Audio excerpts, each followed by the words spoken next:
Hi, my name's Lucy. I'm the early years dietitian. I'm a paediatric dietitian and early years feeding specialist. At the moment, we are having some quite warm weather, certainly in the south of the UK. And so I wanted to come on and talk about fluids in little ones. So it can be difficult to get enough liquid, especially into small children when the weather is hot. So the first thing to really say is that don't wait until your child asks for a drink, because young ones are not always great at recognising thirst.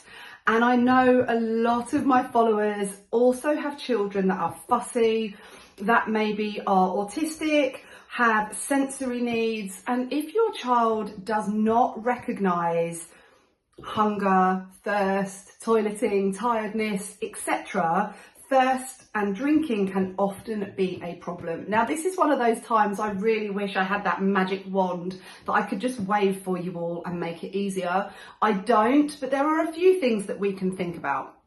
So the first thing is, make sure that you are offering a drink regularly. Now, there's a balance to be found here. You don't need to be offering it every few minutes, because you're much more likely to get a child that actually drinks a decent amount if we space it out, but certainly aiming for drinks on waking, breakfast, lunch, dinner, mid-morning, mid-afternoon and evening. That is 8 opportunities to drink, but obviously if it's really hot, we might want to offer it a little bit more often. Now, cups and things are really quite subjective, so every child is going to like something different. Obviously going for something that appeals to your little one, if they particularly like straw cups or if they like an open top cup. But that age-old thing of finding something that appeals to them, whether that's a new cup with their favourite character on, or however you play that. I know we can't all be buying cups all the time, but refreshing them and getting something new, doesn't have to be expensive, can be helpful. Now, what you offer, again, in an ideal world, we're offering water. That's what we would prefer children to be drinking. However, if you have a child that really struggles, adding a little bit of squash to something, diluting some fresh fruit juice like you would squash, can alter up the flavour and help. Some children like the sensation of bubbles, so using things like sparkling water. If you have a child that leans towards liking strong flavours or tastes or different sensations, using bubbles can be helpful. Putting ice cubes into bottles to make them more appealing, again, can be quite a useful tip or trick.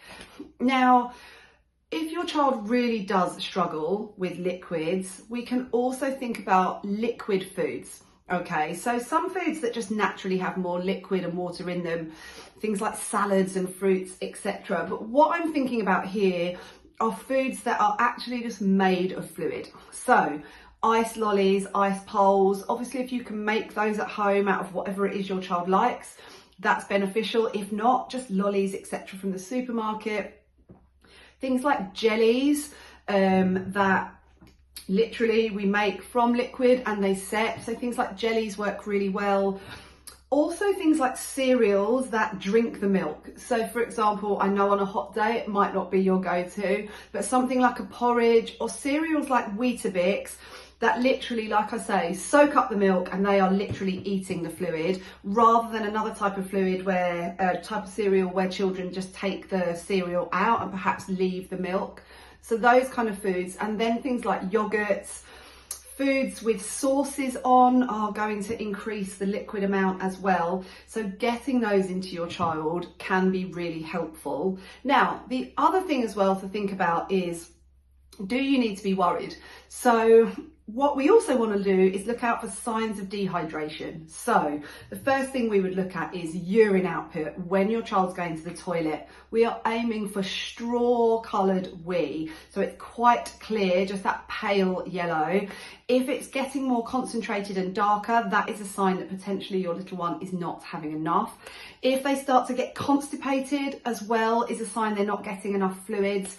And then just their general appearance. So, you know, is the mouth looking dry inside on the lips? Do the eyes start to look dry? We might start to see that the skin isn't quite so plump when you're pressing on it.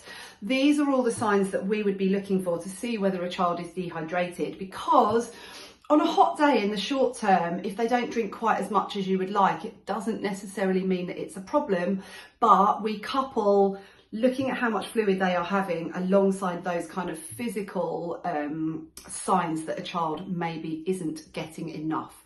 So hopefully that's a few tips to get you started. If you are concerned or you've got any questions, pop a question below, or you can message me directly through Instagram, through my email that is on the website. And as always, let me know what you think and have a great day.